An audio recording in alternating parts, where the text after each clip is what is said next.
So thank you to you. I'd also like to say thank you to MTN and to Stanbic Bank for supporting us to organize this program. Thank you so much. We appreciate the fact that you are willing to invest in making us better, pretty much. And I'd like to say thank you to the organizing team, to Mr. Lamino himself. Thank you so much for putting in effort.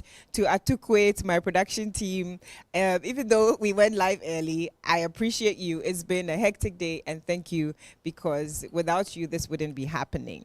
And finally, I want to say a hi and give a big high five to Eniola and the team at AfricaCommsWeek. They've been running this movement for the past 10 years, if I got that right. 10 years of encouraging Pan-African communications professionals to talk, engage, and share. Today, we are joining in that conversation. There have been a number of conversations in Ghana, and the goal of our conversation today is really just to talk about this year's theme, which is everything about influence. So wherever you are, thank you for joining us. Please share.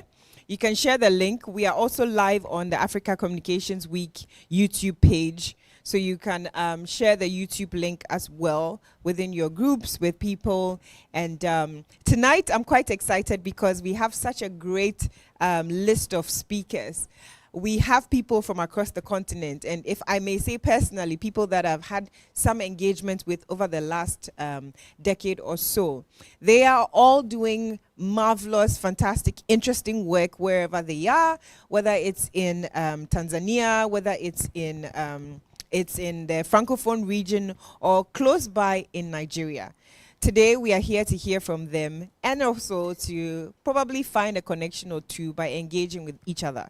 So thank you once again for joining us. It's Convos and Connections as part of Africa Communications Week. So we're going to jump straight into our keynote. And our keynote speaker is none other than Tokunbo George Taylor.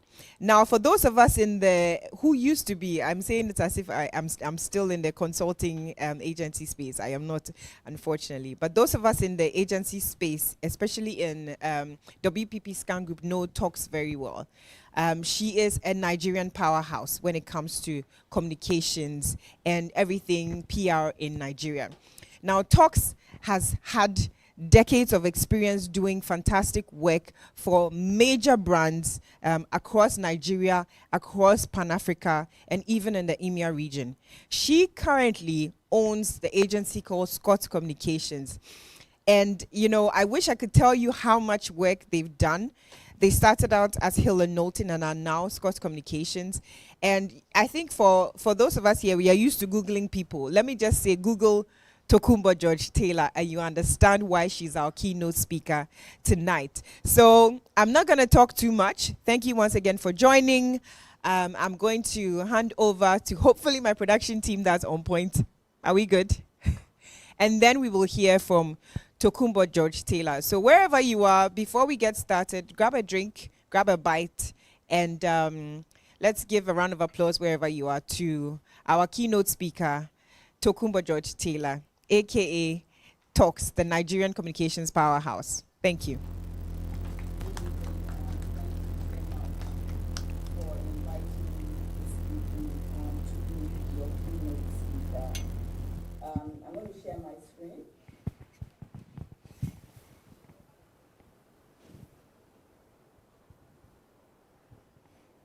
Okay, can you all see my screen?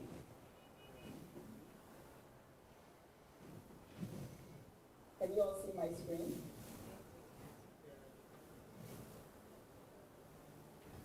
Can you see the screen? Yes, we can. Okay, good evening. Again, thanks for inviting me this evening. When I got the topic, building influence, I was trying to orchestrate what I was going to say. And I know I had a few conversations with Cynthia, looking at influence in a borderless world. And the more I delved into it, I realized how influence was extremely important, especially to our sector in communication.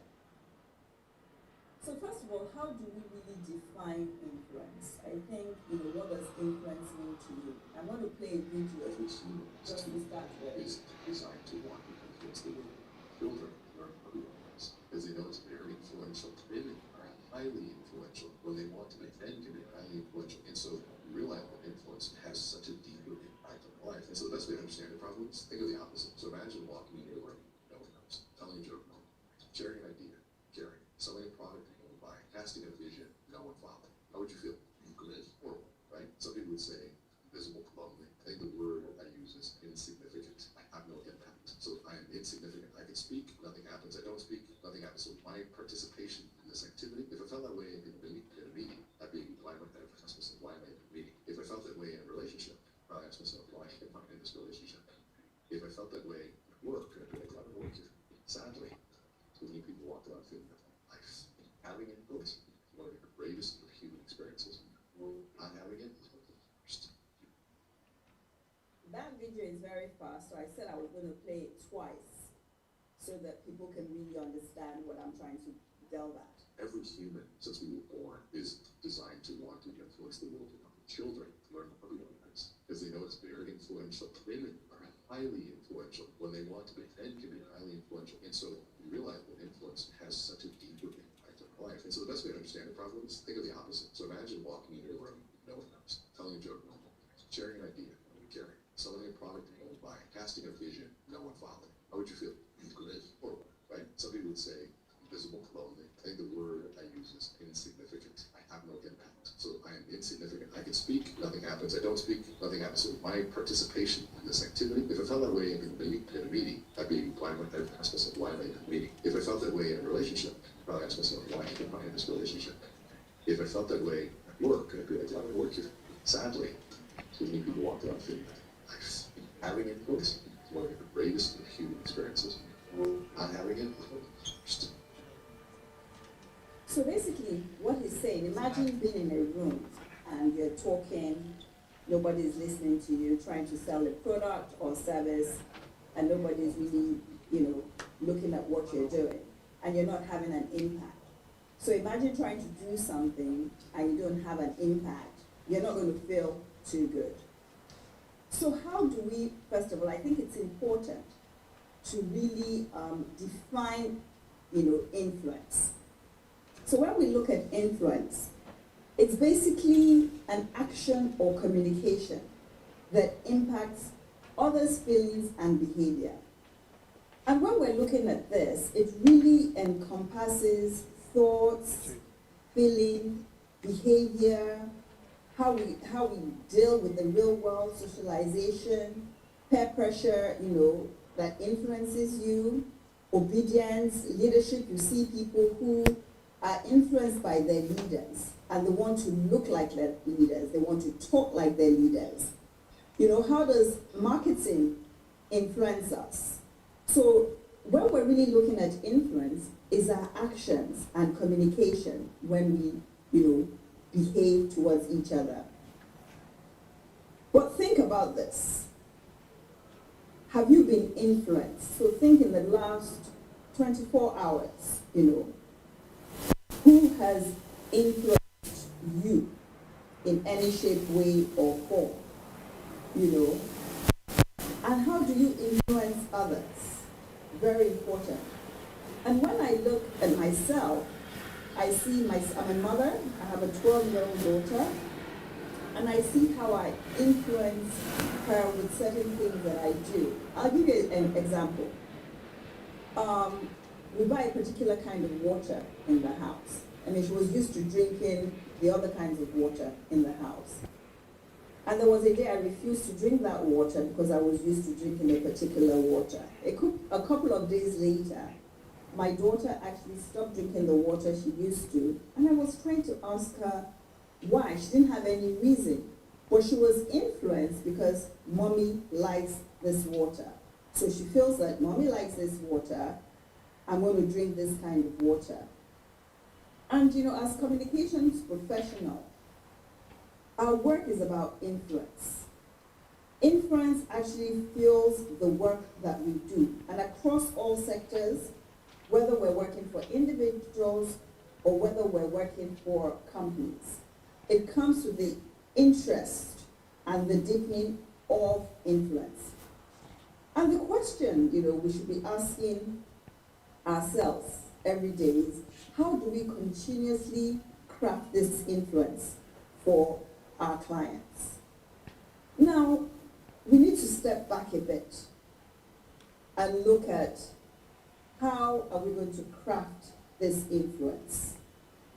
And when we look at our surroundings, where influence thrives in community, influence is thrived in community, but is fueled by communication. And there's so many different ways we can look at how we're influenced. And in today's world, which is saturated with different media landscapes, communication professionals must understand that the most efficient influence is gained through community and communication. Now, the process of crafting influence in today's world becomes a bit more complex because of the media around us. So take a community, for example. Take our African community. People are influenced by what drives them. What are their goals? What do they want to achieve?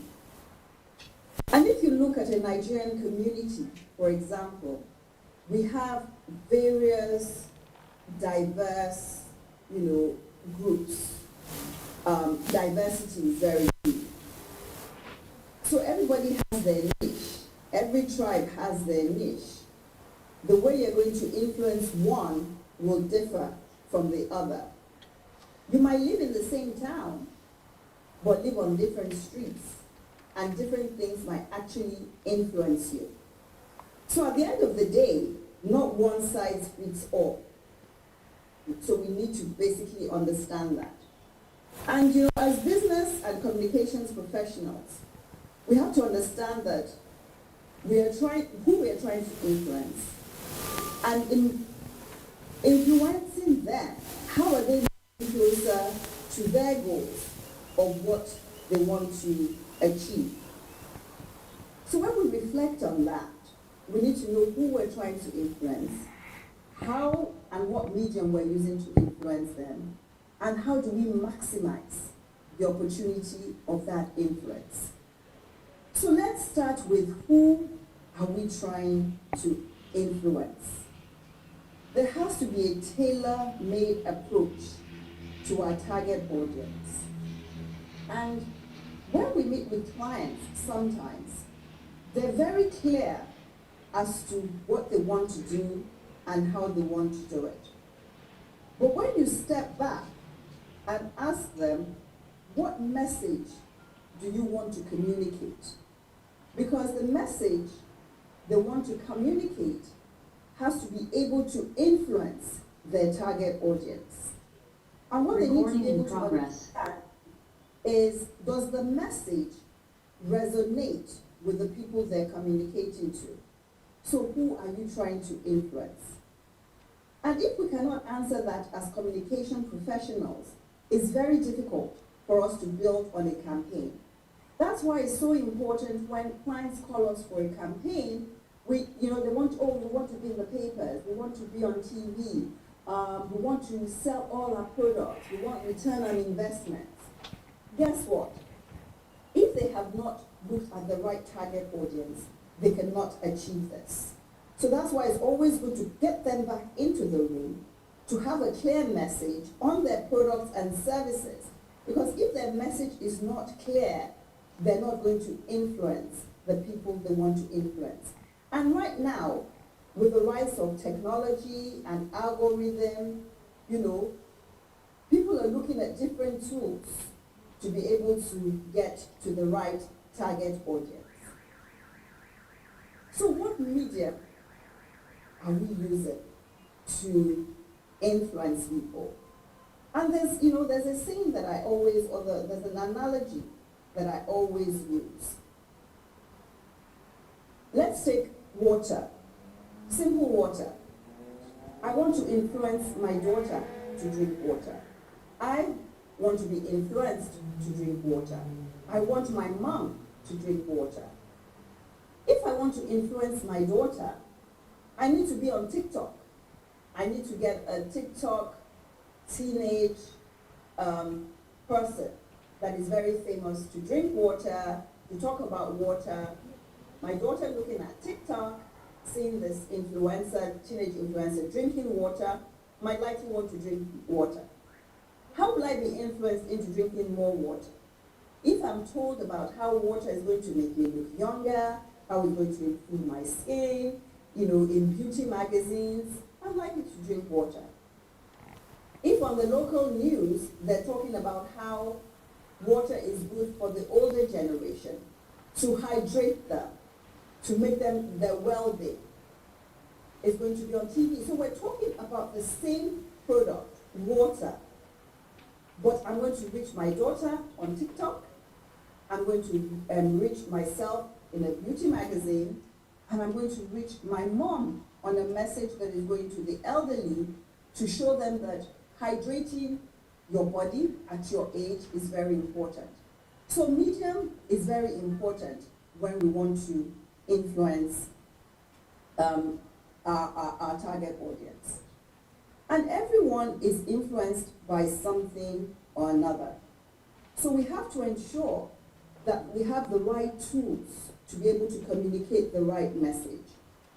And now when you look at, Africa, the communication landscape, we rely on traditional and digital to reach different people, individuals, and the communities we want to affect. But even the most tech-savvy people are being influenced through word of mouth or physical media. So we've gone beyond just traditional and digital. People are being influenced by where they go, who they see, what people are discussing. But there's one important thing. So we've gone through this phase of we want to influence. But what are people looking for at the end of the day? Is how do we maximize the opportunity to influence them? Influence doesn't just stop at, we've influenced them, that's it. We need to drive deeper connections to maximize the opportunity. We know where and how to communicate with them. We know the message we want to basically drive through. But how do we maximize the influence so that we have strategies that will last not just for the short term, but for the longer term? At the end of the day, when you're doing a campaign for a client to drive a product or a services, you don't want to influence a one-time buy. You want to be able to sustain the influence you've created so that there's repeat buy. The services are something that people long for all the time. So we have to keep that at the back of our minds, because at the end of the day, we want to transform influence into relevance. And the only way we can do this as comms is it's in our best interest to look at influence as a continuous process that will sustain that influence and transform into relevance. Very important. It's not a one-off thing. So I came across this quote from a Greek philosopher, Heraclitus, that says, "No man ever steps in the same river twice." It's not the same river, and it's not the same man. I feel that this quote is so relevant to how we influence the world today. And I'll talk a bit more about this quote. So, no man ever steps in the same river twice. Trends come and go. There needs to be a new narrative and idea to influence the audience. So there's a influx and access to so much information. Audiences are so fatigued by the same narrative. So no man steps in the same river twice. It's basically, it's as much as a nostalgia drives connection with audiences, digital trends are coming and going. So there's a need for a new narrative and ideas to properly influence our audience. So it's not just crafting the messaging and the narrative. We need to also ensure that our narrative and our messaging is being updated according to the changes that we see.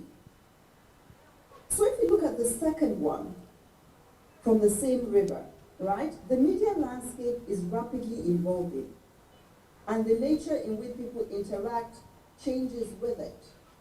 So we have to look at the tools and the medium that our audiences use. A couple of years ago, we'll wake up, we're looking for the newspaper to catch the news. Right now, within seconds, the news is online and you have people critiquing or liking the news.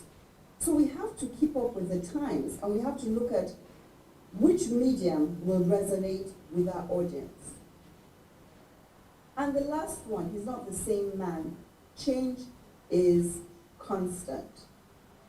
And our audience interest shifts very quickly with shorter attention span. What influenced me at 20, 30, 40, and 50 are different things.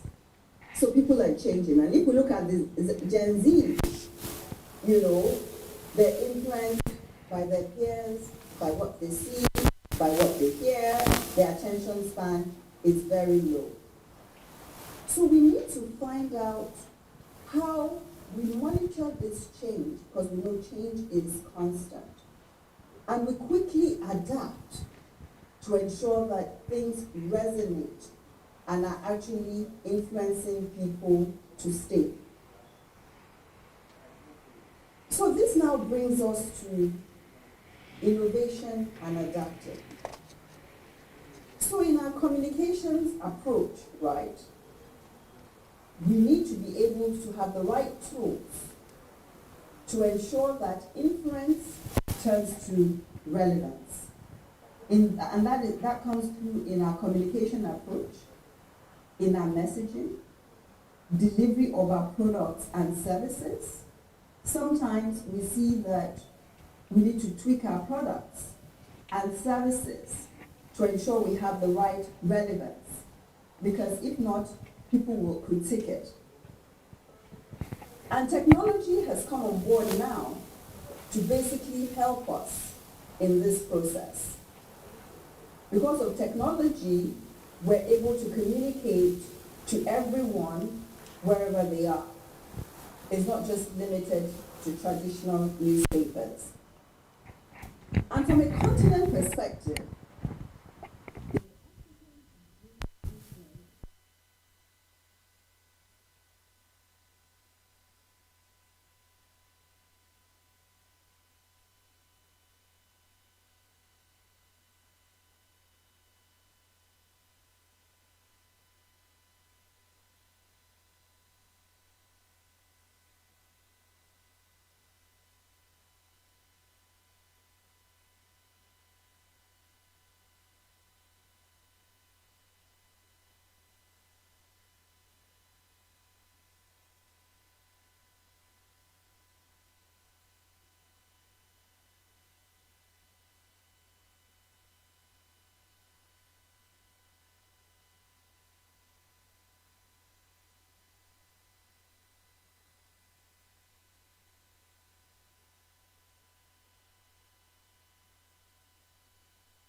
about different people at different times, and the person listening might not listening to anything, but they've been influenced by what they hear on social media. So for us as people, how do we navigate this? How do we help our clients in ensuring we manage what is being said? And I'll just talk very briefly on how AI, digital space, what is happening, and how it's being, misused. So let's take this income working world as an example. What happened with this gentleman is a finance worker at a multinational firm. He was tricked into paying 25 million to fraudsters using deepfake technology to pose as the company's chief financial officer. And also to actually in a video conference call. Although the guy was hesitant to believe the credibility of the call, with the video teleconference, colleagues there, he was convinced otherwise. He only discovered that it was a scam when he checked with his corporate office, all manufactured by AI. So the people have influenced him in a way to make this transaction. We also looked at, Mark Zuckerberg, his video that again was created by an artist. It was part of the campaign for arts installation, and he's talking about data protection, and it wasn't him. AI thing that was made about him, talking about stolen data. Imagine listening to that and the influence it has on you about your data. So it's very important that we're careful when things like this are being heard, and how do we overcome them, because it can affect the way people react to your brand and to your product. So let's come a bit closer to home. In Africa, the South African anchor Lynn Mans was also impacted by deepfakes when a manipulated picture of herself was on fake news and advertisement somebody that looks like her promoting a get rich quick scheme. And obviously she's somebody in the public eye that people know. So obviously it impacts her credibility. And if somebody is influenced by her and this comes up on her side, she's going to have a negative influence to some people. So what she's done is to dissociate herself with this deep representation. She now has a disclaimer on her page warning people against scams so that people can really look into it before they make up their mind whether it was her and whether it was not her. So what we have to understand as professionals managing and continuously building influence in the African market, we have to change how we do things. We have to monitor, we have to monitor what's happening, what are the trends, what are the audience interests, how do we strategically plan, how do we communicate to maximize influence, how do we find ways to connect with our audience. We have a diverse set of stories and experiences around the continent. Even within the continent, we have diverse groups. And which kind of technology are we going to plug in? We don't have to plug in to all the technologies. What is the best medium for us? How can we look at our narrative and which emerging technology would suit that audience? And how do we stay relevant? I think, for every brand, they want to stay relevant. For every corporate, they want to stay relevant. They want to build top of mind awareness. They want to increase market share. They want to be that brand that is talked about positively and not negatively. So we need to also evolve and keep educating our audience so that they don't get bored and they know that what our clients or the individuals we're supporting or we're building their brand are relevant to their work. Because the day you become non-relevant, that's when things begin to fall apart.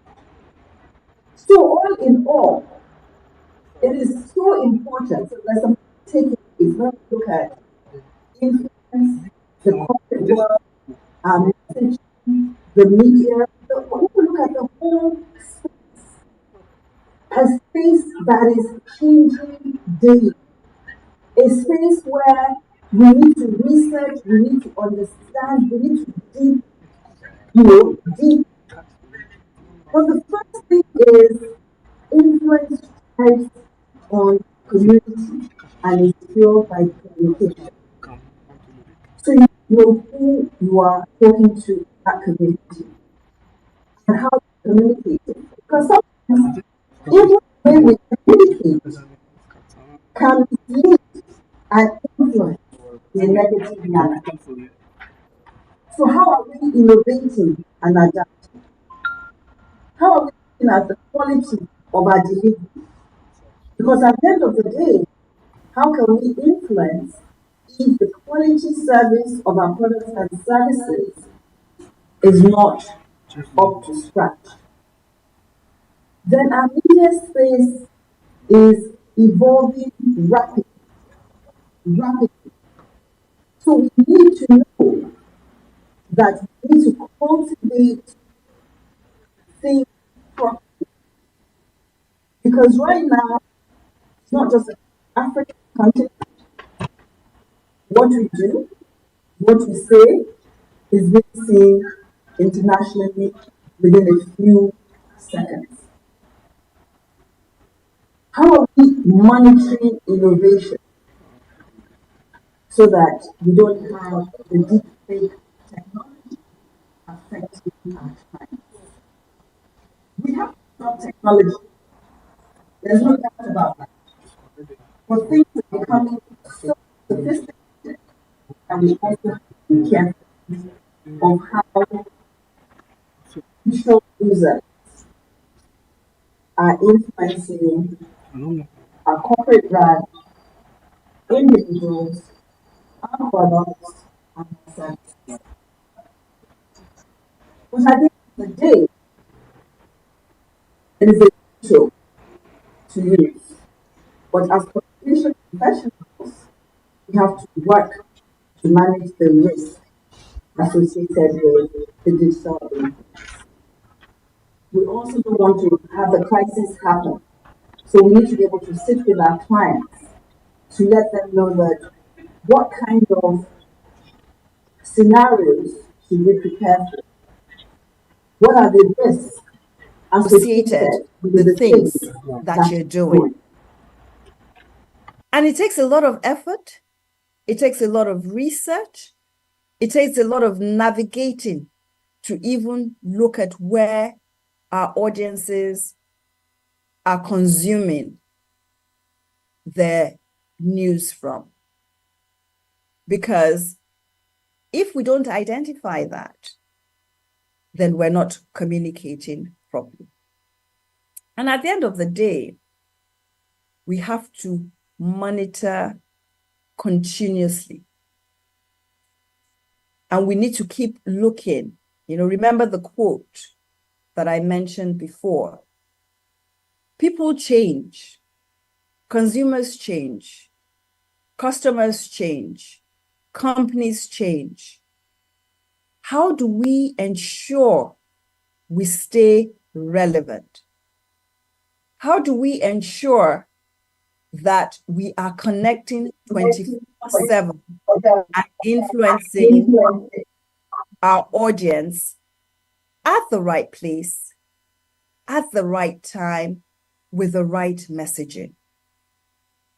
So this is my quick overview on what I hope I've been able to talk about the topic of relevance and bringing it to home, especially with us communication professionals. It's important we begin to look at all the things that has been discussed. And it's a revolving cycle. Things are going to change, but we need to be brave enough and bold enough to come up to our clients and say to them that, look, things have changed. We need to review our strategy.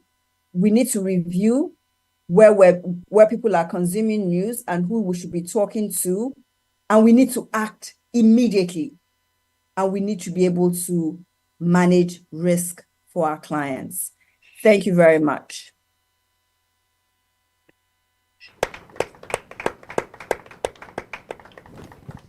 Thank you so much, Talks, if I may call you that.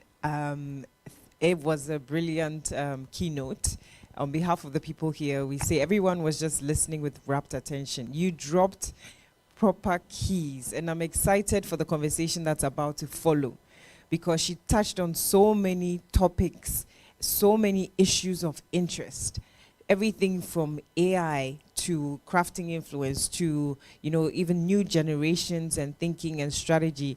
Thank you so much, Talks, for your keynote. I'm sure that everyone here, if I were to ask you what you took from it, I'm sure we'll share that we took something different, each of us. So I want to say thank you once again to Talks. We will release Talks now. I believe that Talks would probably make available her presentation. She's interested. Otherwise, this video has been recorded, so you can watch it later. We will also put it on the AfricaCommsWeek YouTube and on their website, so you can watch it later and share with others. So once again, shall we give her a round of applause? Thank you so much. This was Mrs. Tokumbo George Taylor. She is the CEO of Scott's Communications in Nigeria. And she has just taken us through everything about influence. I just want to say thank you once again to our supporters, Insel Communications. Thank you to Stanbic Bank. Thank you to MTN. And thank you to those of you who are watching us online and those of you who are here. We are very grateful. It's Convos and Connections, and we continue the conversation. Now to the chit-chat about everything we've heard and more. As you know, the panel we've drawn together, and I have to mention that it's past 9 p.m. in I think in Tanzania right now. So I want to say that the panel that we've drawn together are truly Pan-African. People are in different time zones having this conversation with us. And before this, somebody was saying, wow, I'm very intrigued to hear the perspective of someone from Francophone and the perspective of someone from Kenya and from Tanzania. And of course, perspectives of people in Ghana.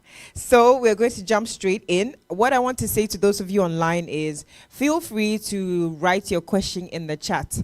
What we'll do is that once we are done with the conversation on the panel, we will pick up a few questions live and answer. So drop your questions as we go along, and we will pick them up.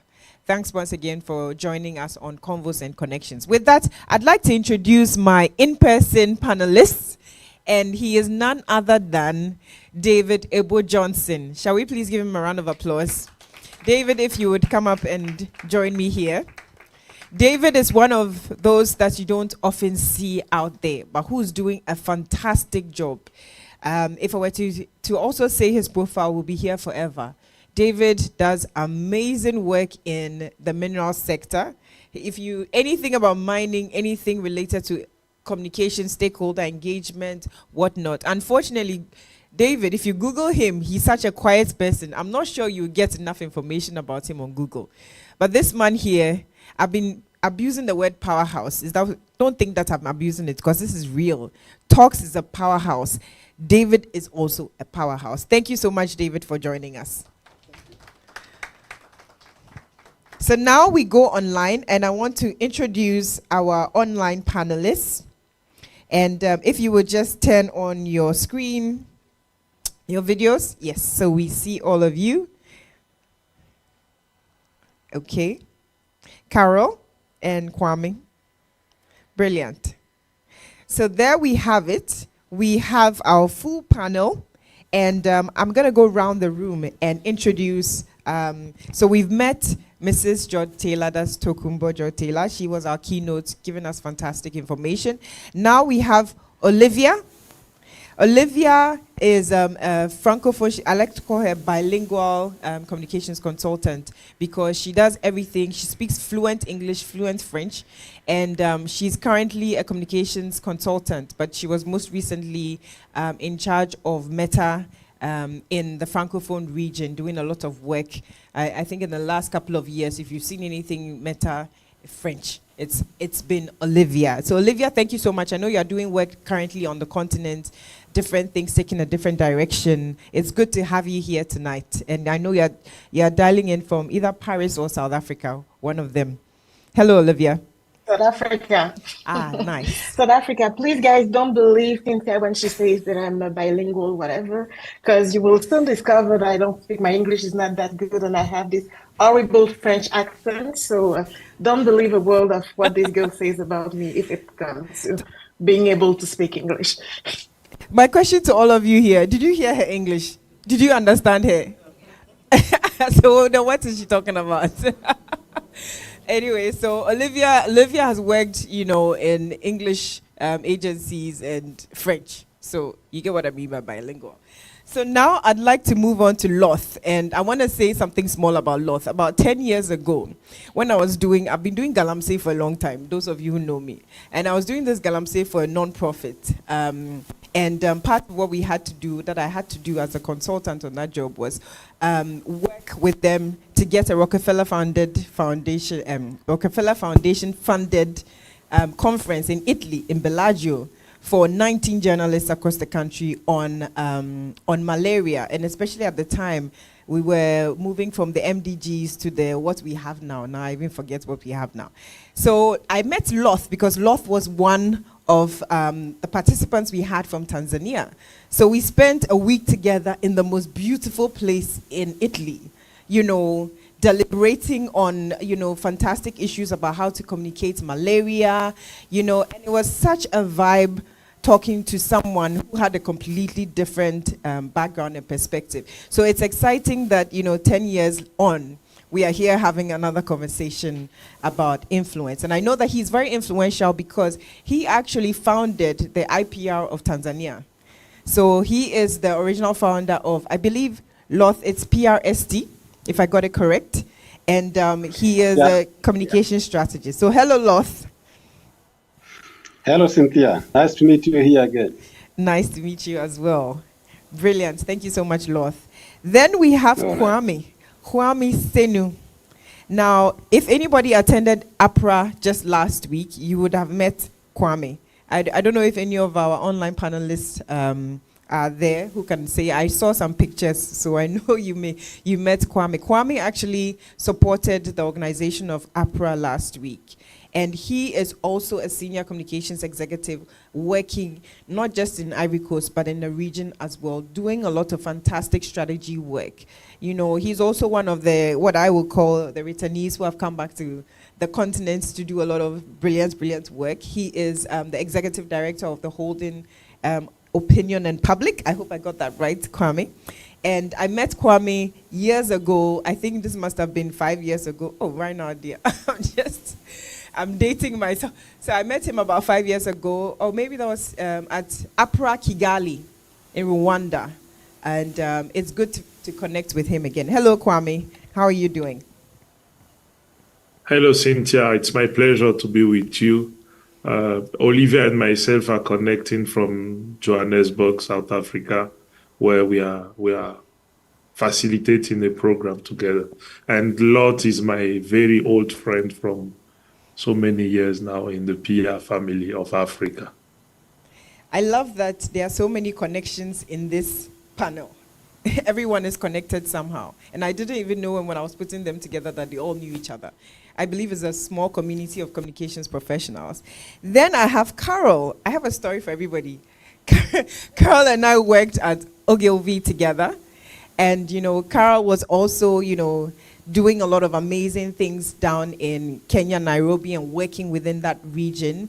Carol is currently a consultant managing several big brands that I cannot name, but trust me, she's doing her thing. And I know you're going to be in Ghana, I think in 2 weeks or so, or next week. So it'll be good to see you, Carol. So hello, Carol. How are you doing? Hi, thanks for having me, Cynthia. And it's nice to see all my former colleagues. Olivia talks yourself. Yeah. And I must say, it's also nice to see a lot of Kenyans on the call at this hour because it's about a few minutes to 11 p.m. Oh my gosh. Just out there. Yes. Yes, indeed. So you know what? Thank you for telling me that it's done. We should be done with the chit chat and let's get straight to the conversation. So I'll jump straight in. Listening to what Talks said, I almost felt like, wow, Talks has said everything. What do we chat about? In this age, what do you think? And I think that we are in an age of influence. How do you see that the power of influence has evolved communication in the last decade? And I'm going to do a round robin. Everyone will make a comment to that, and then we will continue the conversation. So I'm going to start with Kwame. Kwame, do you want to pick that up? I think what has changed over the last 10 years, if you look at it, is the availability of so much data through the online channels. It has made targeting, inspiring for creating messaging very, very effective. And I believe we all remember what happened with the Brexit scandal, where Cambridge Analytica was accused of manipulating the will of the people of the Great Britain. Beyond the data, I think also the digital channel have made it easy to amplify influence messages, and it make it really effective in a sense that the ability to reach is more intense. The ability to frequently target the people we're trying to influence is also there. So I will leave it there so that my co-panelists can add also. So let me jump back to David here. David, so how do you see that influence has evolved over the last decade? Thanks. And I think we can look at it the other way around. Rather than influence evolving communications, I believe we can also look at it as communications involving influence. Because if you look at everything that you want to do with influence, you really need that communications piece for it to come alive. And so you see, and it doesn't really matter whether you are influential because you're wealthy or you hold a certain social status. You still need that communication piece to crystallize that influence. And so I think I would like to look at it, I would like to flip it and say that it's actually communications that has evolved influence. Communications that has evolved influence. Carol, what say you? Well, I agree that it's communications that has evolved influence, and it's because of the mediums that now exist. So, with the growth of social media, we're able to at least, see growth in things like the cancel culture, the mention of Brexit, why it became such a topic of interest globally was because it was really steered by the conversations happening on social media. So I agree with the points that have been raised, and I just would think that, of course, social media has played a critical role in evolving influence. Interesting. Olivia, and how does that work? If I may throw you under the bus here, in the Francophone market, having worked for, a giant like Meta. Yeah, what I will say is that I was very interested in the presentation that Tux just gave, because I truly believe and I agree with her when she says that basically the digital transformation has completely remodeled the influence landscape worldwide and in Africa in particular. And the reason why I say it is that a couple of decades ago, some decades ago, or even just a decade ago, to be influential, you needed to be a pop star or you needed to be a state. Yeah. To have that influence. You needed to be the US to export your jeans and string them across the world. To export your culture, you need to be Russia or China to be able to export your economic model. And what I see now, and this has come with this came with tech and the rise of technologies, that is a sort of kind of privatization, if I may put it like this, of influence, in the way that you have now more and more private actors, and now it has become sort of a sort of commerce, right? You have troll plants, whether they are based in China or Israel. You have actually firms in Israel that are specialized in how to actually influence the political narrative in some country or another one. Same for other international actors. So what I find interesting in this landscape is that we are more and more sort of slaves of the tech, in the sense that the tools of influence have become more and more powerful, more and more detailed and granular, and it's no longer the mass media as TV used to be, or the culture in general. Now you have way to be way more precise when you want to influence a specific target population. Actually, you can even decide on the niche that you want to influence, which I believe is kind of new. Brilliant. So with that, let's jump also into the first major question. In an age of misinformation, and Kwame, I'm coming back to you.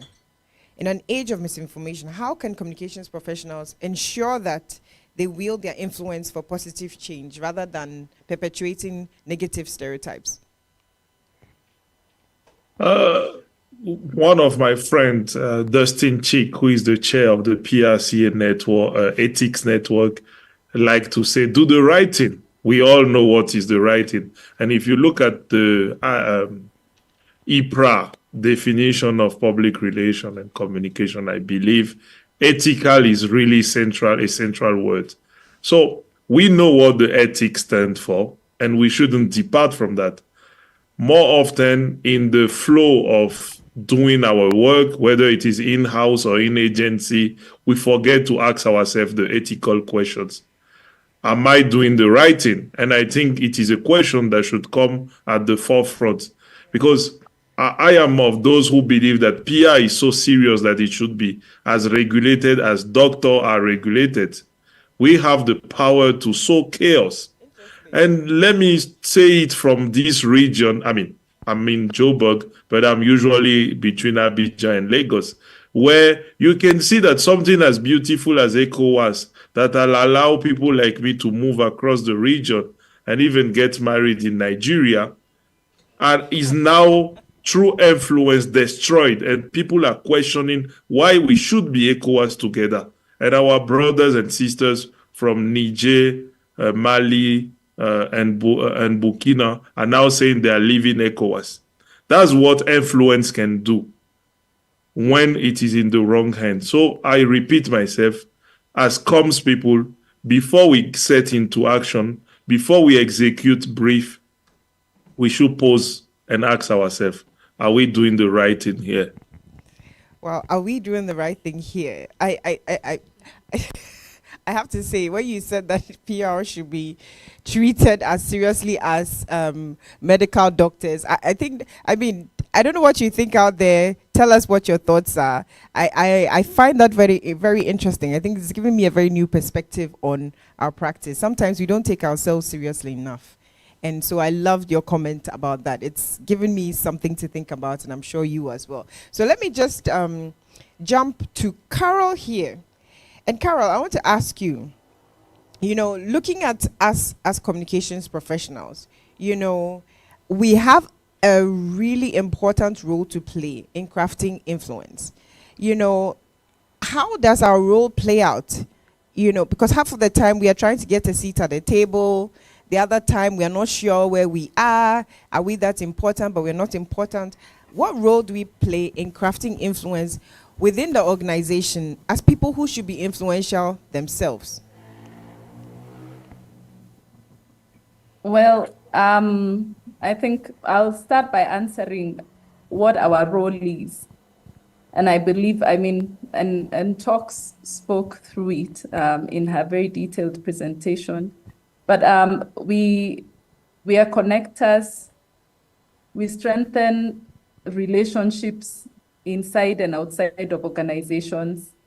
So because of that, we are able to, especially when it comes to the reputational aspect of an organization, we are able to ensure that we are helping clients weather storms and navigate, uncertainty or tough issues and crises which came up.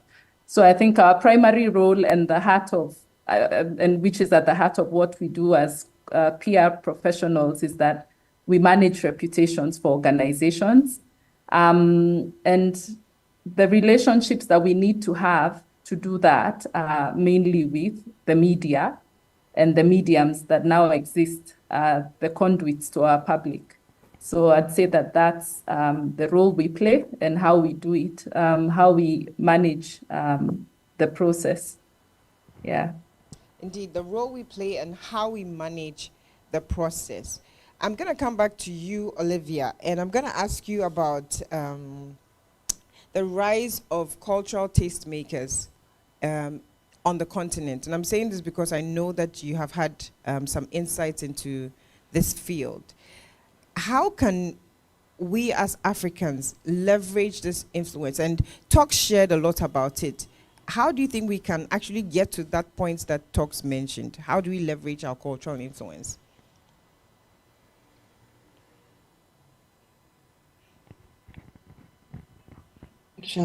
Let me unmute myself first.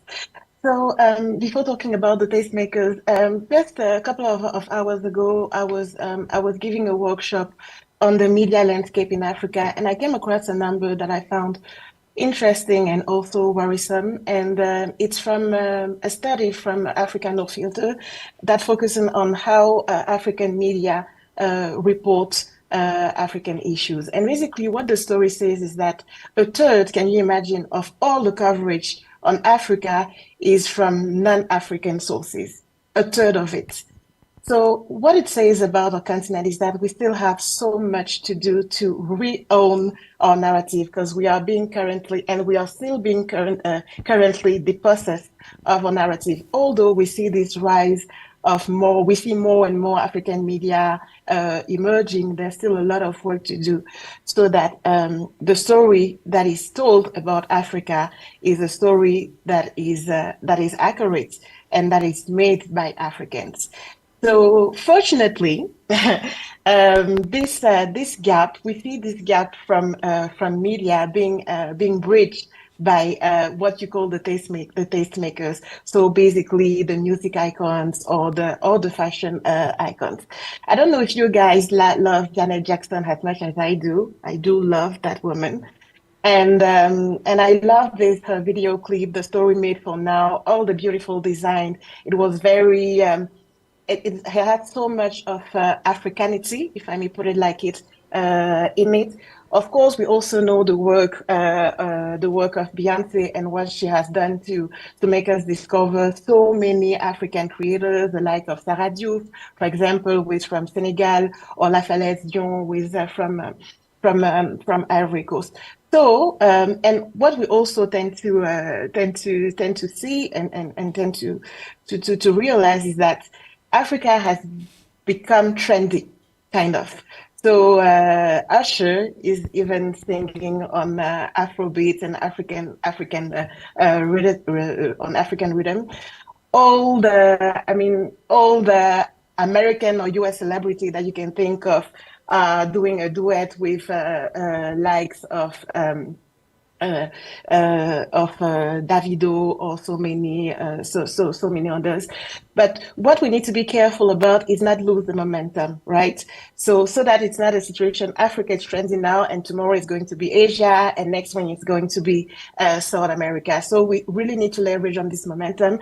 And for me, for Africa to be able to do that, it has to be strategized. So I do believe that we need the support of our policymakers so that it's actually a strategy and not something that happens accidentally.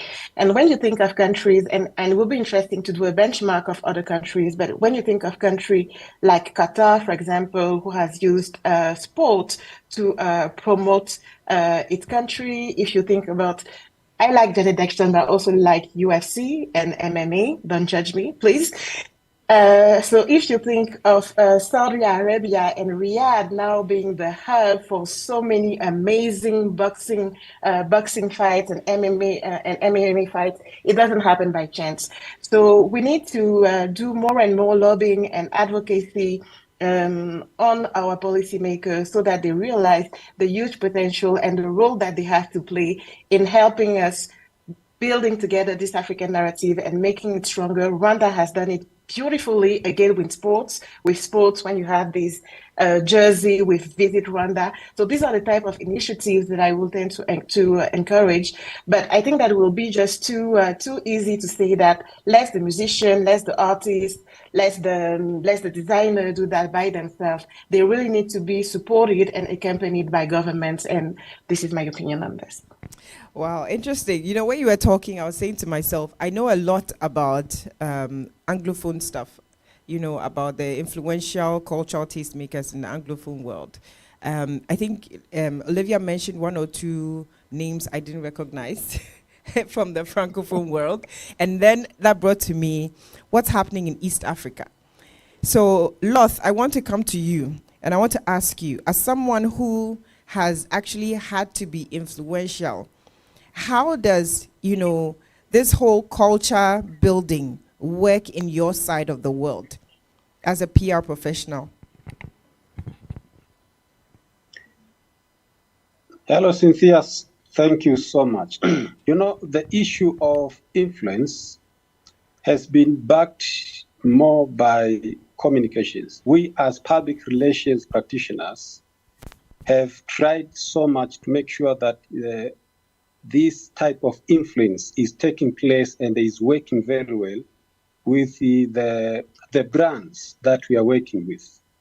And when we are talking about how the East Africa is trying to harness and benefiting from the influence, we can see a lot of brands are using and are trying to use different ambassadors and taking people. But what I can see is some of the brands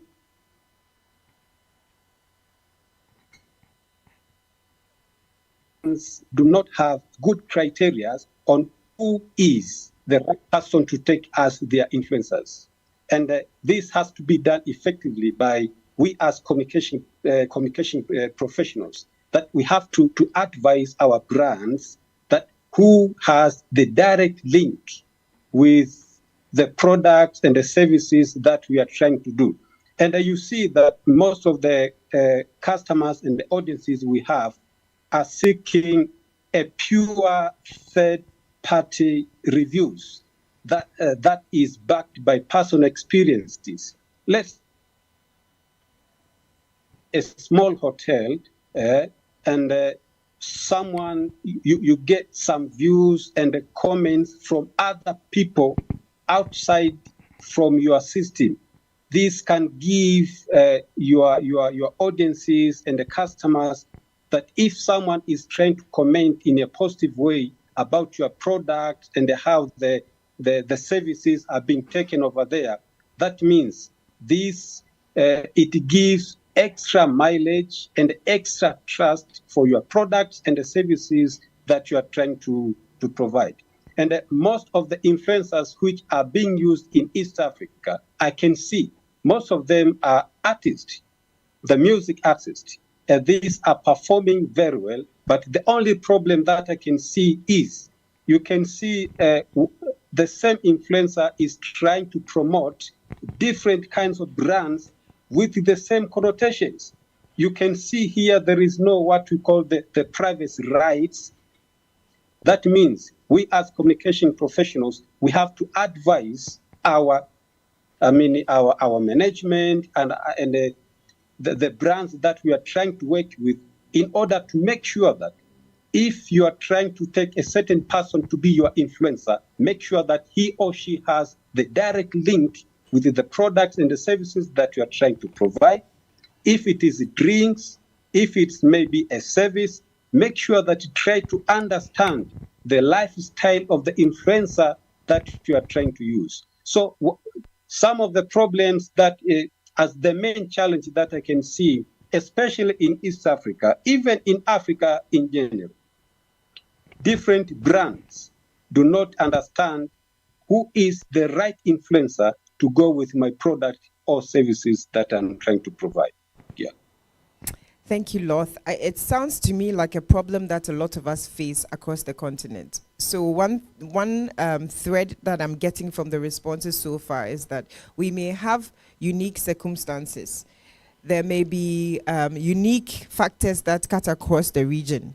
However, the basics of it we are all facing. It's pretty much the same approach for everyone else. But I want to bring the conversation down to non-exciting, non-fancy things. And I'm talking, and let me just use the word serious lightly, in the sense that when you're talking to stakeholders, and this is not about cultural taste making, and you're talking to, this is serious life, issues.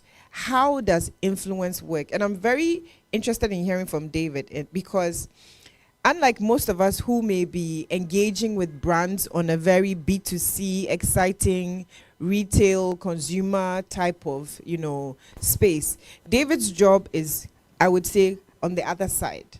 So David, tell us, how does this come to you, considering the conversation so far? Well, thanks. So two things. One, influence becomes very important for us because, and since you've already exposed me to be in the extractive sector, I think I'll start from there. When you operate within communities, there is bound to be sometimes conflict and tension. And that's where you see the power of influence, because you need that influencer or the influential person to be able to do the mediation between, yourself and also, the communities. And I believe it even, transcends the corporate environment, because even within our traditional settings, one of the key roles that policies play is to resolve issues. Yeah. And so we go to the King's Palace, when there is some conflict or misunderstanding or tension, and we expect that to be resolved because the king or the queen mother or whoever it is a very influential person. And even if you bring it even closer home, within our own marital homes, if we are, and our own social settings, there's always conflict. Or, well, not always, but there is conflict at some point. And you go to that person who has influence to be able to address the issue. And sometimes, we are a bit mischievous, because depending on who is at fault, we choose which influential person we want to go to, because we want the other party to be influenced by, that person. So I think that even beyond, our own corporate settings, the role of, influencers, transcends all aspects of our social and other political, other. Interesting. It's comms people giving ourselves a masterclass. Carol, I want to come to you. Are you there? Yes, I am. Yes, I am. Awesome. I So, have my drink with me. oh, thank you. And that you We were supposed to have drinks as part of the conversation, but here we are dry. Maybe with water, we'll probably have drinks somewhere along the line. So thank you for having your cocktail in hand. David talked about KOLs, as we call them, key opinion leaders and the formers and the stakeholders that you engage, and the fact that, there's conflict and you need to understand how to, address conflict. I think friction is a normal part of our experience as comms people. And, looking at the serious end of things, what I want to understand from you is, how do we build that, third-party credibility? Because oftentimes when people see us and we go to stakeholders, they don't often trust us fully. Let's be honest. Or someone here can tell me a different story. Most of the time, they think that obviously we are there for them, but they know that we may have an interest. So how do those third parties that we work with influence the perception of the public and trust? I mean, in terms of, and I earlier referred to some of the roles we play as connectors and relationship holders. And I think even as, reflecting on what I said, which was the reputational aspect, managing reputations, for us to be effective in doing that, we have to be able to connect with people. They have to be able to trust us. So I think the number one thing is, having empathy, being able to understand audiences, being active listeners, that's important. Being able to actively listen to people and be relatable is an essential, character that a PR person must have. I think once you have that, especially the empathy aspect, because listening, connecting, and being able to just nurture that relationship, because our work is relational. If you don't have those relationships working with various stakeholders, then we can't be effective. So I think looking at a lot of it is expecting extrinsic things, but I think we also need to connect with people. So there are a lot of intrinsic values that a PR person must have. So I can even dare say we are born with this or we must nurture it. But, PR people must have that empathy and be able to connect to people. And I think that's at the core of what we do. And that way we can then build trust and be able to bring out the positive aspects of our work, or positively influence various stakeholders, not just in, the social media spaces, but even those that we connect with internally within organizations. So I hope I've answered your question. Yes, indeed, you have. And, I think it's well spoken. And I just wanted to ask Kwame, because Kwame, I know you work Anglophone, Francophone as well. And I want to ask you a question. Are the two audiences similar, or the language barrier differentiates us? I think Olivia is on the call, and she knows very well that the two brains are not wired the same way. I mean, one thing I always say about Francophone is that we deal in nuances with Francophone people. You have to be very able to deal with nuances. Whereas the Anglophone are, someone said at the APRA conference that the Nigerian are aggressive, but it meant that they are direct. They just say things directly. They don't take shortcuts. But in French, we have a word called the bémol. So whenever there is a tough conversation to have, you have to bite around the bush.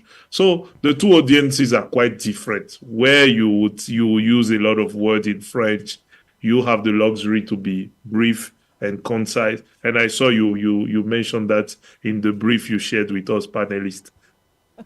So the two audiences are not the same, but they are the same underneath. They're African.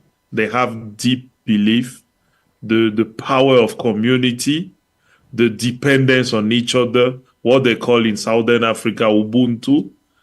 There's a lot of religious belief also that cut across the region, which can really be leveraged when you are thinking of influencing people.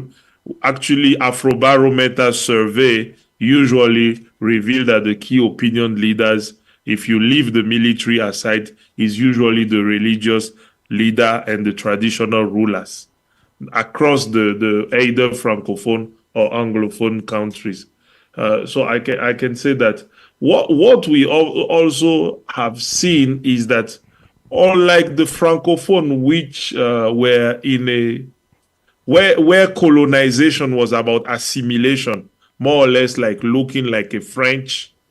In Anglophone, colonization was about the indirect rule, and it allowed a Ghanaian to keep its name and to be a Kwame, or a Nigerian to be an Adeola, So that has also really affected the way we perceive. So let me give you an example. A radio commercial in Abidjan, for instance, would work better with a French, crispy Parisian accent, whereas in Ghana, you would use that strong local accent, like the way it would be wek. Ghanaian would say wek. So you see those Shots small fired. differences playing, but underneath, the power of community is there, the religious belief are there, and the key opinion leaders are the same.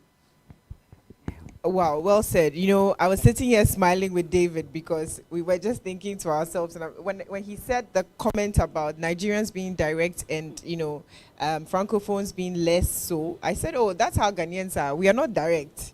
And I love the point about the nuances and the fact that, even in Ghana, if you don't use a proper Ghanaian accent lately, you don't get the same response as if you use a foreign accent. Meanwhile, if you're in the Francophone world, the little I've seen of the Francophone world, the crisp Parisian accent is preferred.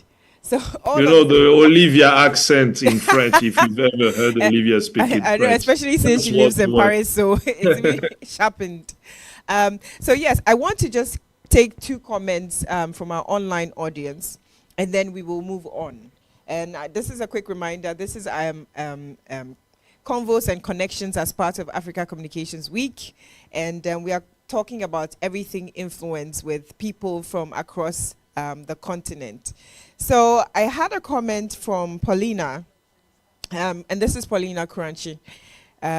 Paulina is a comms academic and practitioner, for those of you who may not know her. She says, David's point about the cultural part of our influence is poignant.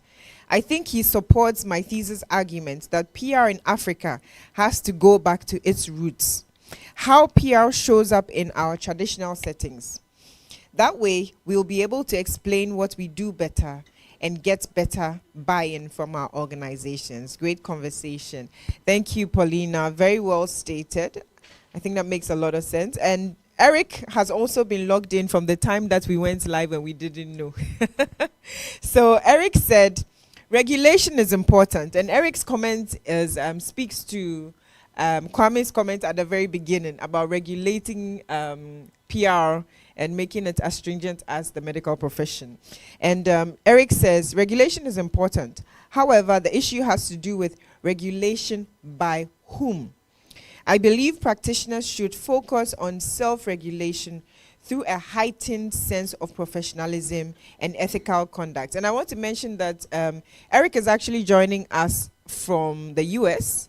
Eric Adai, he used to practice in Ghana. Yes, Eric used to practice in Ghana until he moved to the States. He just moved and went to do a PhD in comms. So those of you who are thinking that you would switch your comms career from corporate to PhD, he's your man to talk to. So Eric, thank you for that comment. He said that we should focus on self-regulation. And I think that for those of us in Ghana here, there's been a conversation about a law that would be passed to help to ensure that people have to go through IPR. But that's on our side.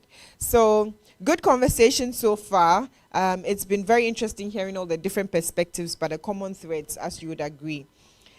So moving on, and I'm coming to David here with me, and I'm going to ask him, how do we, and I think at this point it makes sense for us to discuss ethics, technology, and if you remember Tox's presentation, she talked about AI. It's actually scary. Those deep fake videos are actually scary.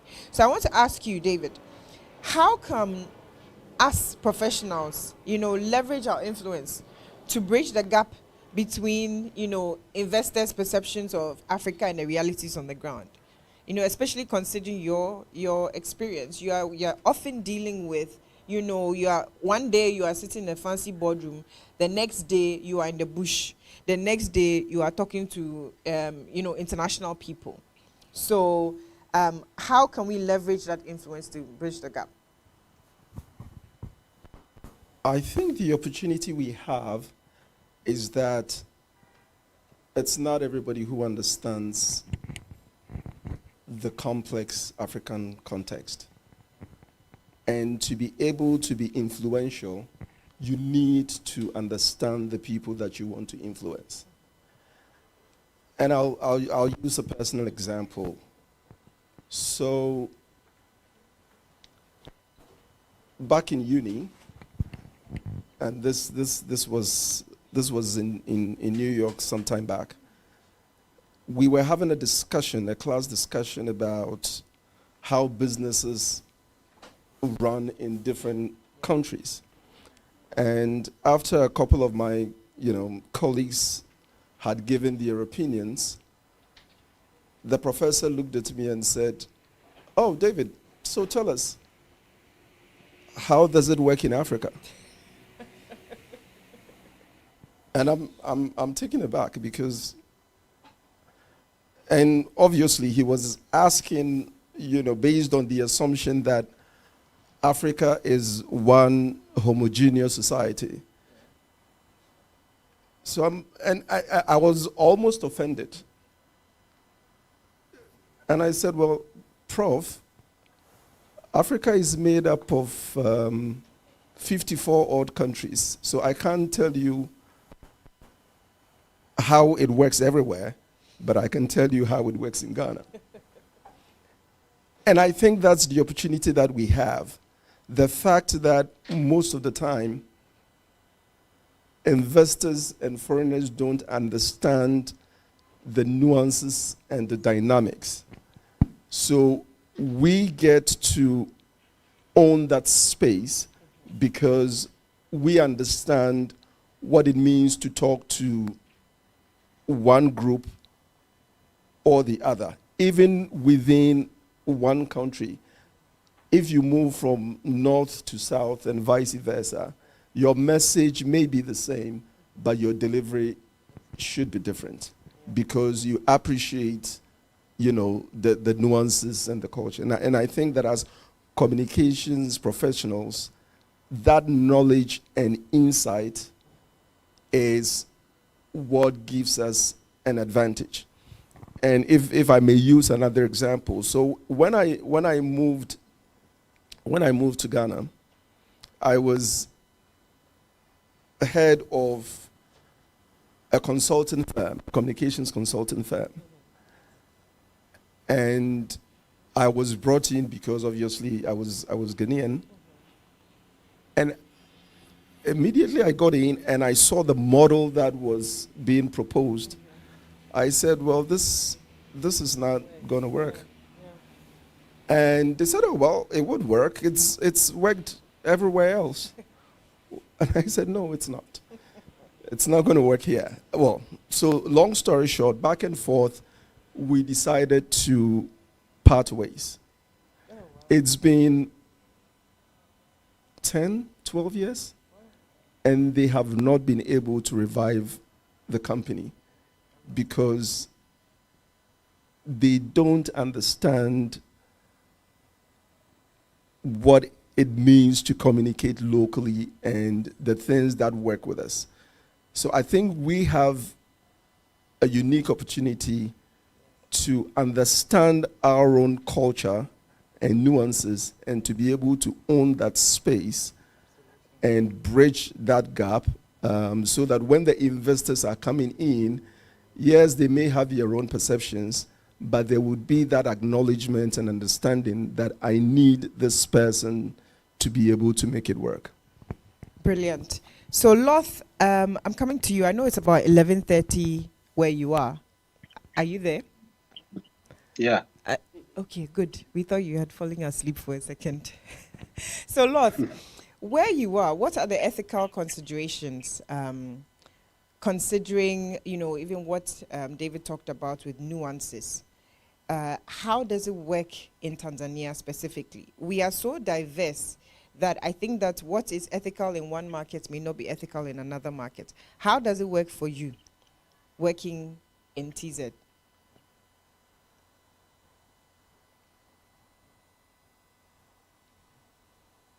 Did we lose? Okay. Influence has to be, can you hear me? Yes, we can now. We can. Yes. I was saying that as PR professionals, that we can define influence in terms of how do we shape the decisions, maybe being heard, but having the access to what you have to do in order to control, in order to communicate according to how your traditions and the cultural things in your country. First of all, we as public relations professionals, we have to have that influence. Do we have that enough influence that can influence the management to trust you in order to advise them to do the right thing? We have our own culture here in Tanzania, for example. But do these companies and the brands trust us, we as communications? Do we have that enough influence that we can influence our management so that we can advise them to communicate? For instance, in Tanzania, we have more than 120 tribes, and each tribe have its own way of living. So in order to penetrate, it's not necessary to use the mainstream media. We have these community channels. We have the religious leaders. We have the community leaders who are very influential according to the society that they live. So if we have that enough influence, we as PR communications, to our managements, to our brands, that they can trust us for us to advise them on how we can definitely work effectively using our own culture. But in Tanzania, we can say maybe in Tanzania, Kenya, Rwanda, Burundi, these are East African regions. The culture and the traditions can be the same on how the media operates.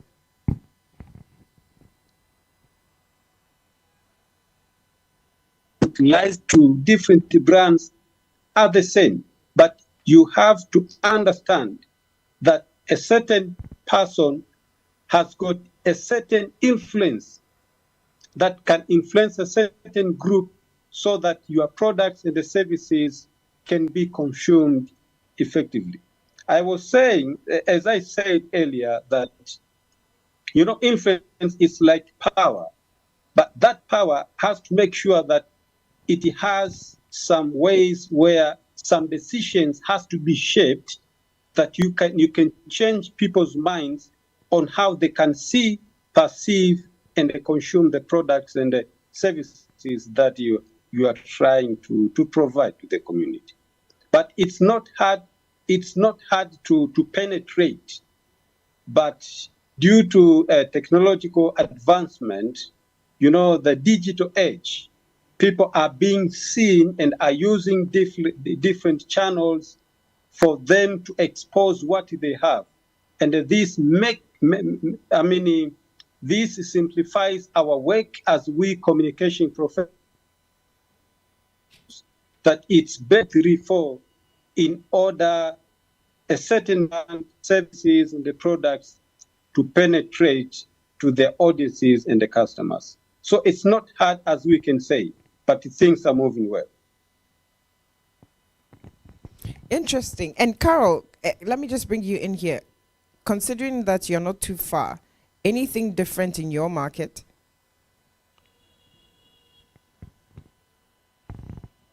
Well, in terms of, I mean, you know, just taking it back from, because there's a lot that's been said. So there are similarities, obviously, but I think we are more advanced in this space in terms of embracing some of the laws that, you know, the law of the land that supersedes culture, I think, because when you think of things to do with, say, seeking informed consent from people, recognizing those that, you know, would want to be anonymous.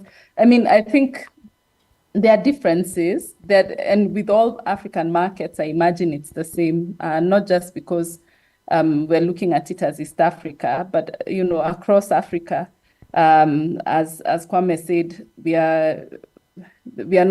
we don't have a homogeneous, you know, culture or homogeneous continent. And so even within say, for instance, within Kenya in itself is also not a homogeneous because we have various tribes. Loth has mentioned they have over 100. We have over 60, maybe 45 recognized. So even when you're looking at influence at the community level, there are nuances. It's so there are similarities, and what I'm trying to do is not delve into it because I don't want to go deep and take too long because it's almost midnight here. But I think when speaking to cultural, the ethical considerations for communicators working within the continent, I think it's just those things such as respecting those differences, respecting the different cultural differences that exist across various tribal lines, appreciating different cultures, and just following the law of the land. So seeking consent for those that want to remain anonymous, providing that anonymity, confidentiality, voluntary participation, because in this day and age of influence, you know, you can get caught up in the crossfire. So so I think it's just, and I think some of those, the latter would cut across Africa, but the former, I think, yeah, depending on if you're talking about Somalia, which is probably the same culturally, I mean, they have the same culture. Probably that's a different way to approach it. But if it's across the country, across Africa, I would imagine that it's the same principles that would exist. Beautiful. So I'm going to come to Olivia here, and I just want, Olivia, tell us, considering that you worked in tech, quick question about AI. How do you see that influencing our work moving forward? Oh, I think that when it comes to the creative industry in general, when it comes to PR, it's going to completely change the way we operate. If you think of line of work such as copywriting, for example, what's the future of copywriting in the age of AI? If you think of the fact that you can now do video AI generated videos, what does it mean for producers, for directors, for even the talents that we use in ads? Actually, I even saw that in I think it was in Kenya that Safaricom did an ad campaign that was fully powered by AI, and actually created a vivid debate among the creative community and the comms and the advertising community around the impact of AI on our jobs, basically. But to speak a little bit about AI in general, I believe that this is definitely something that we should seize as Africans. The same way, for example, that we were able to leapfrog and to able to kind of own the digital revolution around mobile phone, for example. I see that when it comes to AI and talks mentioned the deep fakes, for example, and we see such the surge of deep fakes.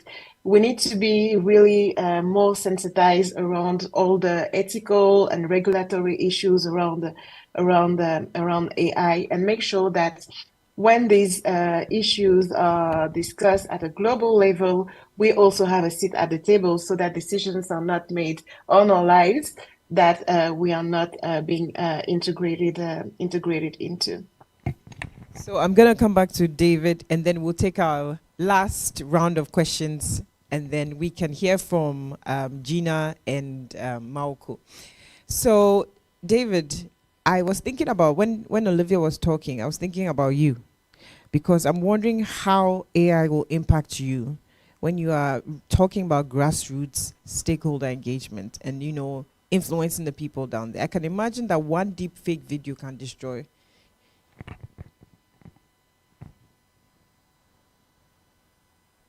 I think as businesses, we need to build relationships over time.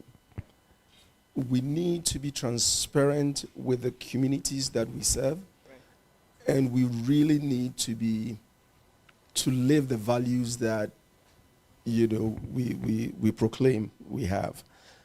Because when you do these things, what it does for you is it's almost like an insurance policy. So that when that time comes and even something goes wrong, because you've been able to build that goodwill over time, they are more likely to give you the benefit of the doubt than otherwise.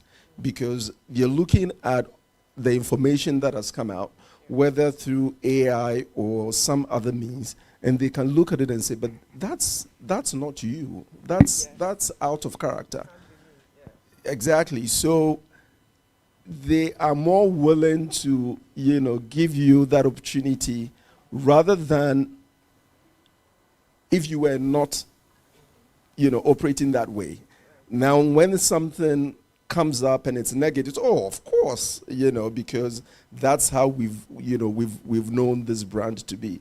So I think that we constantly have to work to build that trust and have that integrity with, you know, all the different stakeholders that we have. And once you do that, you know, you would be able to at least have a fighting chance when something goes wrong. So we have a lot of work to do, is what you're saying. So I think quickly we'll hear from, okay, we have one question from our, should we call this in-studio audience? We have one question, and then the video from Gina and from Mauko. Can we also have that? So let's take the question, and then we'll do the videos, and then we'll wrap up, because we want our Kenyan and Tanzanian colleagues to go to bed. So let me hand the mic. Okay. So please introduce yourself and then ask your question.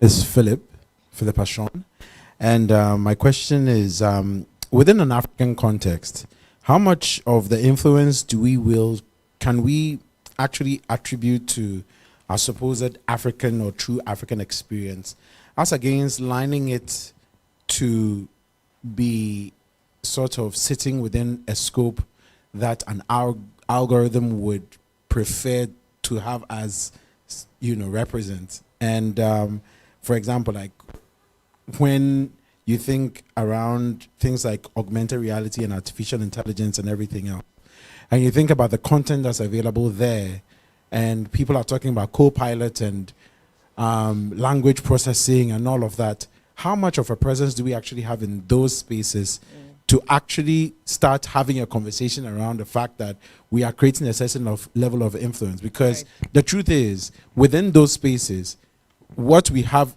for me, is a pseudo presence, and it's almost as if we are acting in that space and sort of trying to mimic something without necessarily representing or bringing that proper, true African context to the conversation. And I just wonder if there are some opinions to be heard on that. Philip took us there, all the way there. I'm going to go to my panelists online and ask, did you hear Philip's question?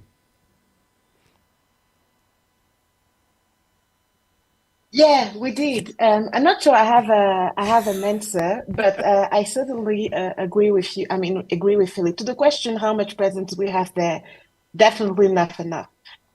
Which is why I believe that we should truly advocate for more education on digital skills, on new technologies, because otherwise, again, they were still going to have these conversations without us, and we'll still try to mimic what is being said without actually being able to influence those spaces. So I believe that we should continue to plea for more education, more sensitization around the new tech trends. Interesting. Yes, but I would like to jump in here and say also that, we always want people to do things, but we underestimate the weight of policies. And I am always against bad policies. The digital space is the infrastructure of the future. And we do have bad policies because decision makers believe it's a cash cow for very challenged economy. They are taxing and taxing. And when you look at it, how much of disposable income do we have to buy data at the cost it is nowadays? And you look at the numbers GSMA put out there, you're worried. For some of the average African country, 50% of the people connected to the network have never been connected to internet. So I think we should also call on policymakers and government to realize that some of their policy are hurting African in their ability to seize opportunity, and it has consequences for even our creator who are not able to monetize their work as much as some other region like Southeast Asia or Latin America. So it's important to raise that point, to say, yes, people need to be digitally literate. They need to understand the opportunity. There needs to be education. But before that, they need the right policies to make investment in digital infrastructure easy. Recently, we had 4 or 5 of the fiber optic cable serving this region that were offline, and we realized how important this whole this whole digital infrastructure have become very important for our lives and even for our incomes. Beautiful. I just want to add my own personal experience here. And it's with us, I would say, compared to what others are doing in the tech world, is nothing. Just the crafting of the chatbot that we have. I think that in terms of influence and involvement as a comms professional, I was stretched as a professional in the sense that I had to understand the process. So before we went live, I actually had to do the work of understanding how it works in the first place. And you know, I actually remember long nights in our boardroom working with my colleagues, trying to craft the language for the chatbot. You know, what do they say? What does the chatbot say when someone asks this? How do you respond? And you know, sort of, in some sense, trying to figure out myself what it was that was important. You know, and at the end of the day, when it went live, working with the software people, with the tech people, you know, engaging back and forth, asking questions that I can't tell you that before that I knew that those were relevant questions. You know, so to some extent, we have to be willing, in my opinion, to do the work. To, if you have the opportunity, learn about it, understand, and then also say, hey, you know, if we are working on, I mean, if you have a seat at the table when we are planning with tech and software and algorithms and whatnot, being able to say that it's important to consider the people they are talking to. Because those were some of the questions that we had to ask. What language will make sense to them? Do we want it to be stiff, or we want it to be interesting, to capture their attention? Do we want the language to sound like our company's language? Do we want the language to be relatable? I think that those are things that we can do as comms professionals. But we are running out of time, so we'll just quickly watch the video and take short one-liners from our panelists, and we are done.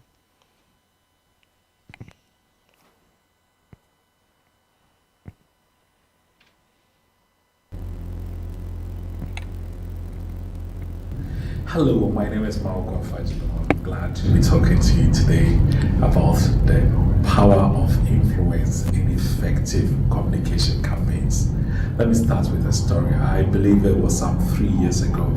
I was driving, and if you know Ghana well, the eastern part, I was driving from Afblau, I was going towards Kita.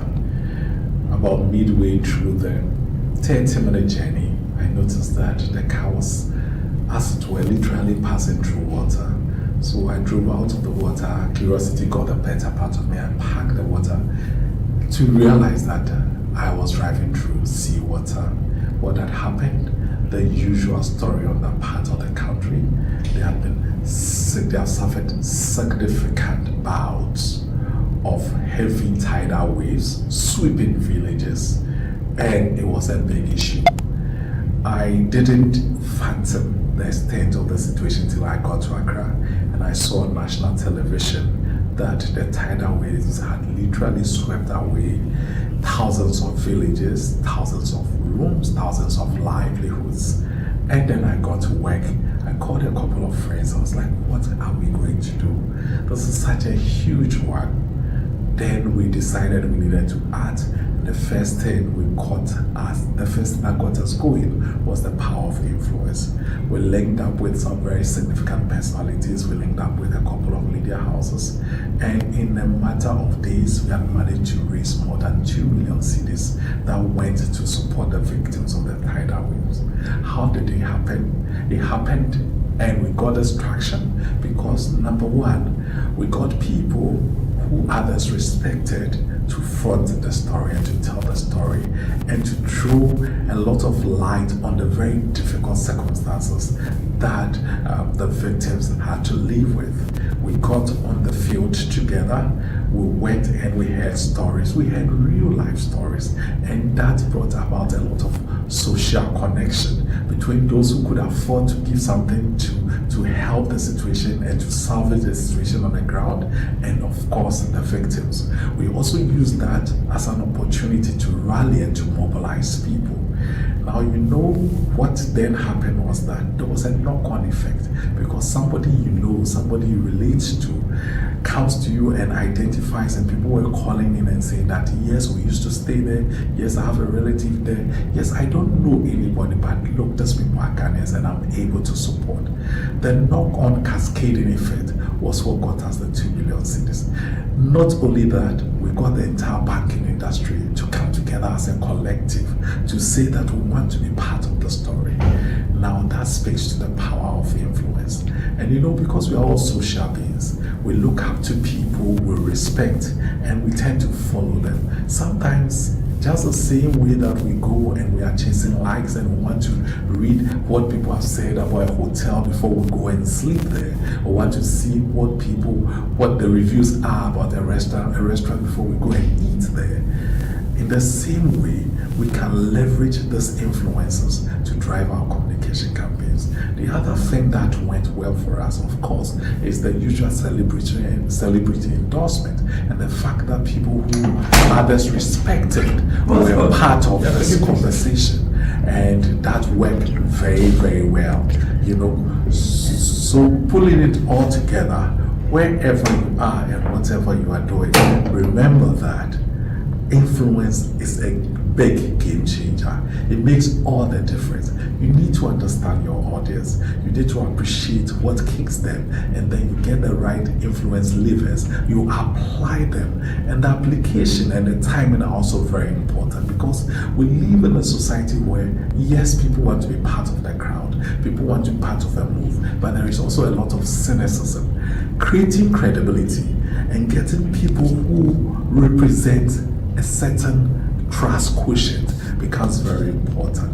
Also realizing the right level of engagement and picking the right level and the right moment to be part of the discussion is equally important. Finally, whatever you do, make sure you go back and demonstrate what the results are. Show people what they were able to achieve together, because you need the currency of credibility the next time you come to talk to them. Let me just conclude by saying that there is nothing bigger than influence, particularly in our highly socialized setting and context of today. And I will encourage you, go for the right influence. It will make a big difference for you. Again, my name is Mao Fajino, and I'm glad for the opportunity to be talking to you today. Take care and have a wonderful time. Thank you. We'll hear from Gina now.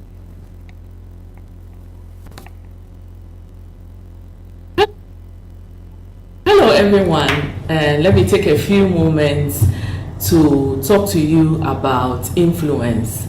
I know the word influence is something that we can all connect to. When we talk about the people who are shaping behaviors and shaping perceptions, we are all quick to look for people in society that today we call influencers. Who are today's people? It could be the celebrity there, the leader somewhere, the politician, the pastor, the social leader. These are people who have grown themselves to become influential in society. In our own companies, we also, do campaigns to change perceptions, to be able to, grow our markets and our businesses. But wait a minute, how many of us see ourselves as influencers? How many of us personally think that we are also contributing to shaping opinions and influencing perceptions and influencing people's behaviors positively? Today, on the occasion of Africa Communications Week, I would like to encourage all my communications colleagues to consider ourselves as influencers. The influencer out there started from ground zero. So let's see ourselves as influencers who are also influencing behaviors and helping to impact the bottom line in our businesses.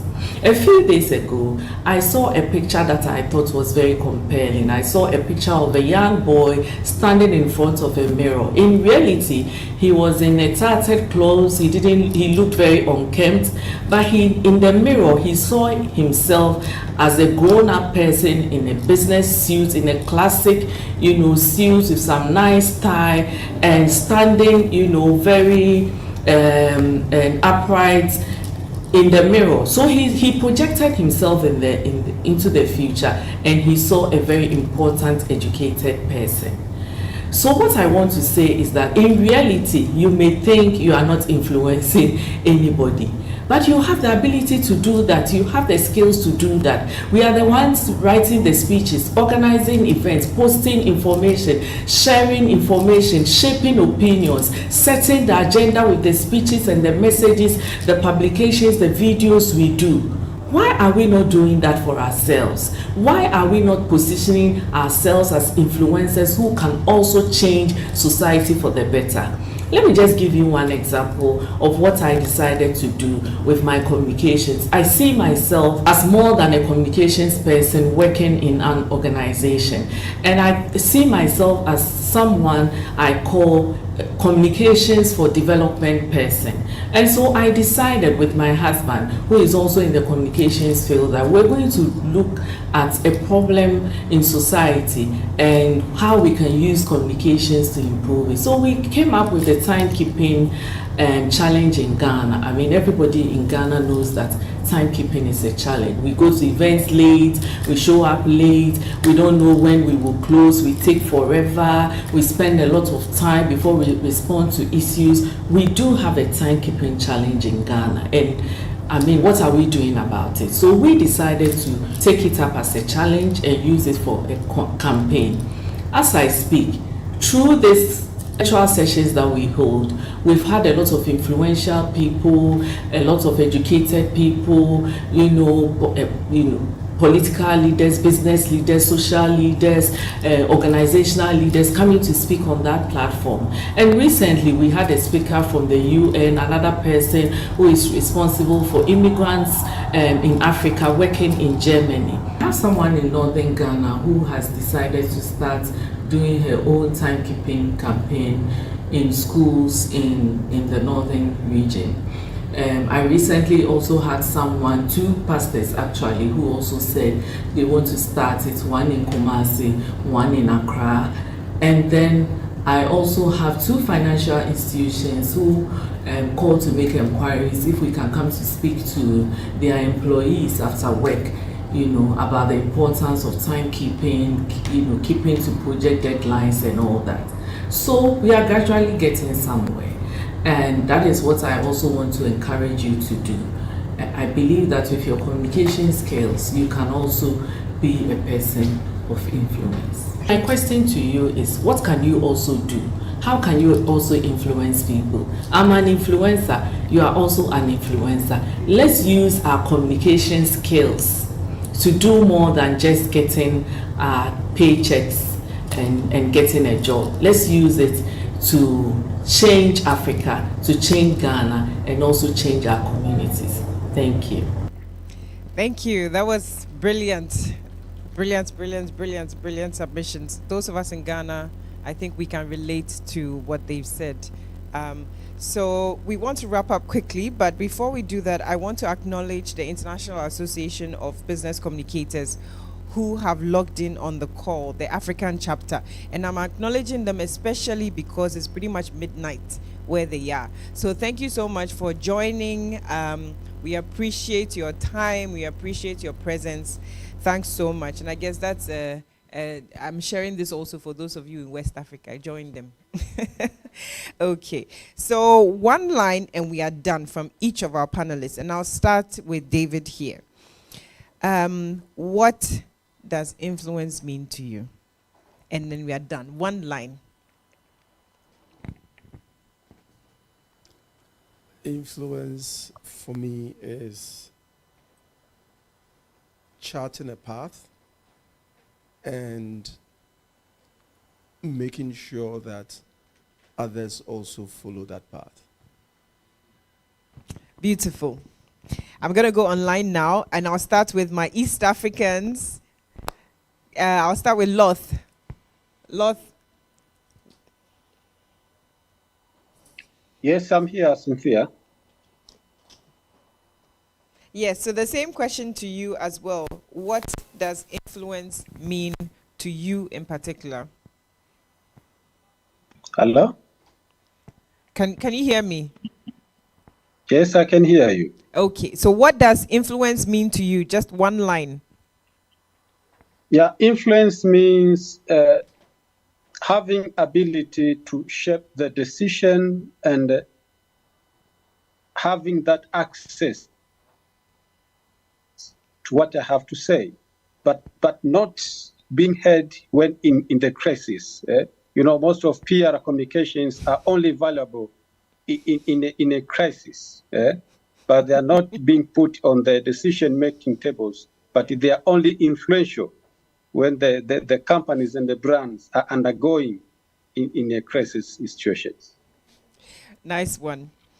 Carol, what does influence mean to you? I think I'll go back. I'm actually looking at a summary of the notes I wrote down when Talks was speaking, and she said, influence thrives on community and is fueled by communication. And I think because of that, it's the realization that we are the biggest influencers in all this, as in we are the cogs on the wheel. Yes. So we are the influencers. And I think it's just to recognize the role we play and to just, begin to see to that, to whom much is given, much is expected, to know that we sit in a very, integral spot in this wheel. So that's influence for me. Beautiful. Let's go to Olivia, then Kwame. Well, for me, influence is the power to make a change in the world. And as Gina beautifully invited us to do, let's be purpose-driven PR professionals. Lovely. And coming back to our keynote speaker, Talks, what does influence mean to you?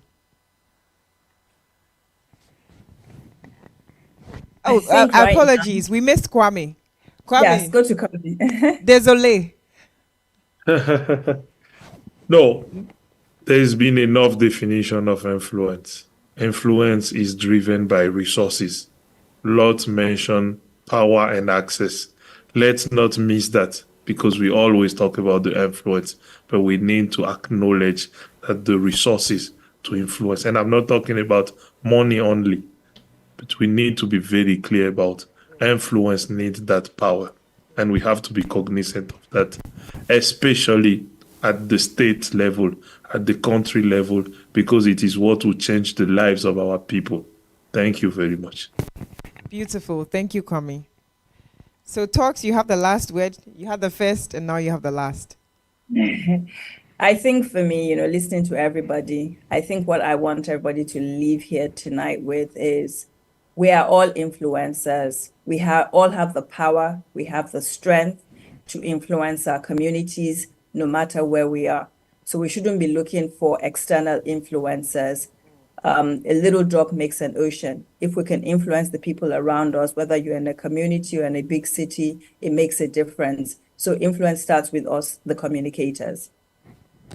Well said. It starts with us, the communicators. It's influence we've been talking about. It's Convos and Connections as part of AfricaCommsWeek.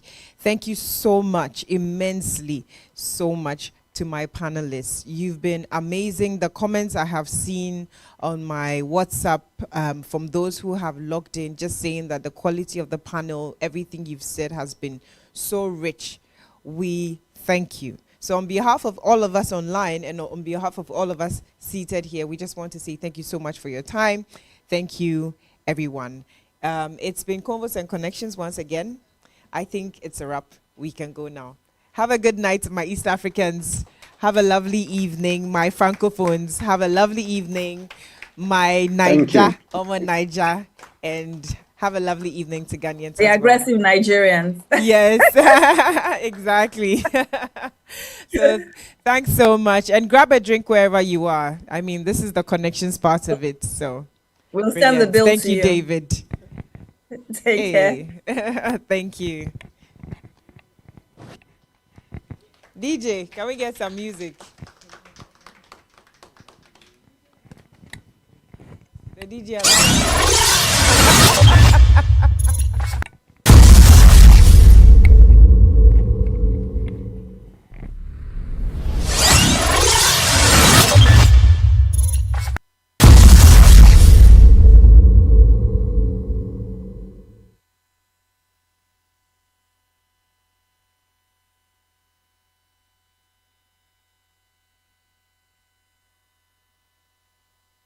Recording stopped.